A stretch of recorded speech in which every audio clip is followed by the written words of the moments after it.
Виктор и Елена были влюблены в друг друга еще со школы. Одноклассники смеялись, а им было все равно. Они знали, что будут вместе. Под смешки одноклассников Витя брал портфель Лены и провожал ее на другой конец деревни, а потом только шел домой. Родители, глядя на это, только улыбались. Потом они поступили в институты в одном городе, а уже на третьем курсе стали вместе жить. Виктор подрабатывал, и им помогали родители. Впереди у них было множество планов на совместную жизнь. Поженились сразу после получения дипломов. Свадьба была скромной. Молодые решили потратить деньги на совместный отдых. Они лежали на пляже и мечтали о том, какие у них будут дети, что будет мальчик и девочка, а может и две девочки. У них будет большая и дружная семья. Прошло 5 лет. Елена сидела на кухне, и у нее предательски текли слезы, хотя она думала, что их у нее уже не осталось. Но нет. Виктор подошел поближе и обнял ее.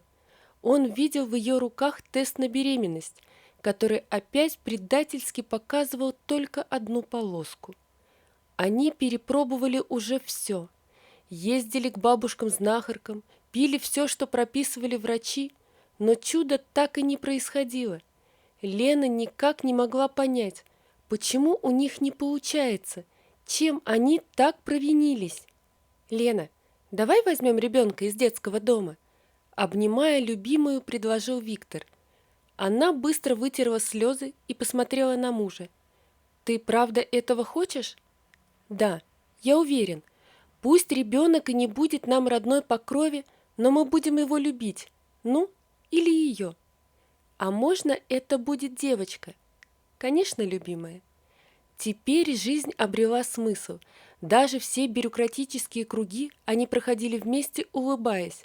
Теперь ничто не могло их остановить. Прошло несколько месяцев. Все бумаги были собраны, и вот сегодня им позвонили. Есть маленькая девочка, отказник, и завтра их ждут. Девочке всего 2 месяца. Они ложились спать с большим волнением. Обычно Виктору не снились сны, а если иногда и были, то утром он их не помнил. Но не этой ночью. Ему приснилась красивая поляна, на которой росли множество ромашек, а посередине стояла девочка. Белокурая и голубоглазая, она смотрела прямо на него и сказала: «Папочка, не бросай меня». Он проснулся, но было ощущение, что до сих пор видит ее. А потом прозвонил будильник. Этим утром от волнения все валилось из рук. Из-за этого даже решили не ехать на своей машине, а взять такси. Они стояли на пороге у дома малютки. «Идем?» – спросил он, глядя, как Елена теребит рукав куртки. «Да, конечно», – выпалила жена, и они вошли в здание. Заведующая долго рассказывала о малышке. Маленькую Настеньку оставила мать, так как решила, что ей рано воспитывать ребенка. Самой девушке было 19 лет, и впереди ее ждало будущее, которое не включало в себя воспитание дочери. Настенька родилась немного раньше срока, и у нее небольшое отставание в развитии. Но не беспокойтесь, при должном уходе она не будет отличаться от других детей. «Мы можем на нее посмотреть?» – взволнованно спросил Виктор. «Конечно.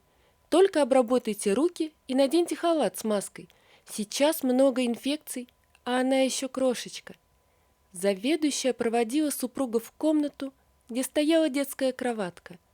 Виктор подошел поближе и обомлел. На него смотрели голубые глазки маленькой девочки. Какая же она была крошечная!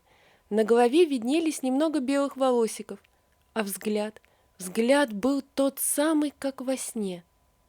Елена удивленно смотрела на девочку. Она не была похожа ни на нее, ни на Виктора. Девушка смотрела на малышку и не чувствовала ничего, даже жалости. «Какая чудесная!» – прошептал Виктор. «Наша Настенька!» «Наша!» – повторила Елена и натянуто улыбнулась. Она подумала, что сможет полюбить малышку. Пусть не сейчас, не сразу, но сможет, ведь она так хотела быть мамой и теперь будет ей. Прошел год. Настенька уже отметила свой первый день рождения. Все были рады появлению в семье этой прекрасной блондинки. Бабушки и дедушки души в ней не чаяли. Все, кроме Елены. Она так и не смогла полюбить девочку. Настенька, несмотря на позитивные прогнозы, все еще отставала от сверстников. Ей уже год, а она еще даже ни разу не смогла встать и устоять на ножках, а не то чтобы пойти. Да что говорить, если поползла только пару месяцев назад. Лена сама занималась лечением дочери. Она постоянно моталась по больницам, делала массажи, давала лекарства. Но, несмотря на все ее усилия, у Настеньки оставалось еще куча диагнозов. Елена больше не могла с этим мириться. Виктор помогал как мог, но чаще он был на работе, а не дома.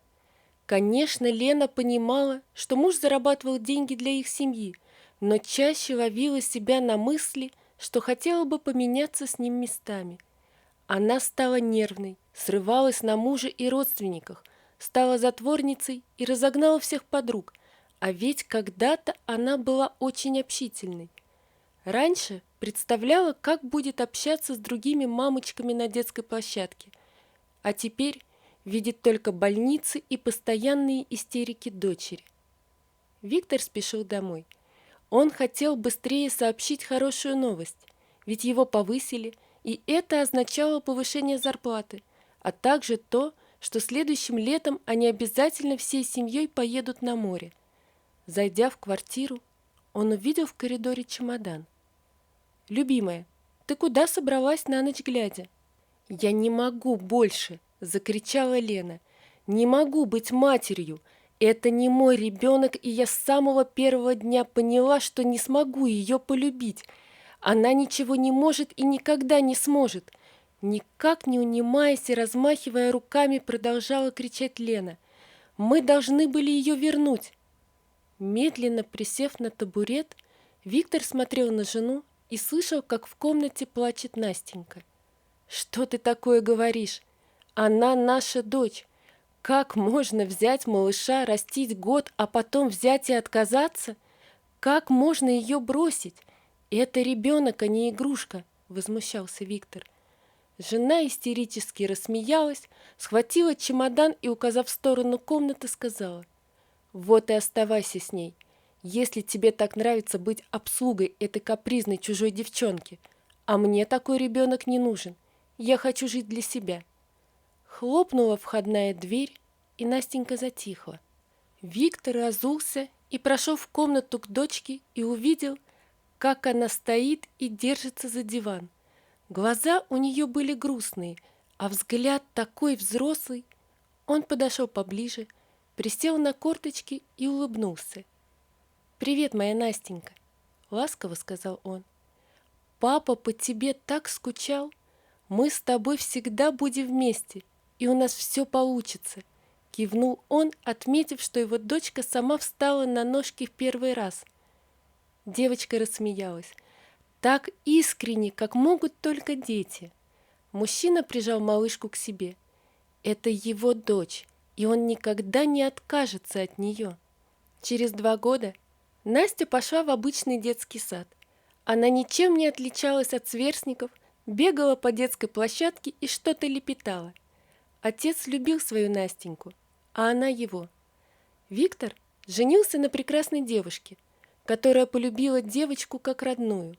А сегодня он с Настенькой идет забирать из роддома маму и братика. Вот такая история, друзья. Напишите, пожалуйста, что вы думаете об этой истории. Не забудьте подписаться на канал и поставить лайк. Помните, что истории выходят не только здесь, но и на Рутуб. Всего вам доброго. До свидания.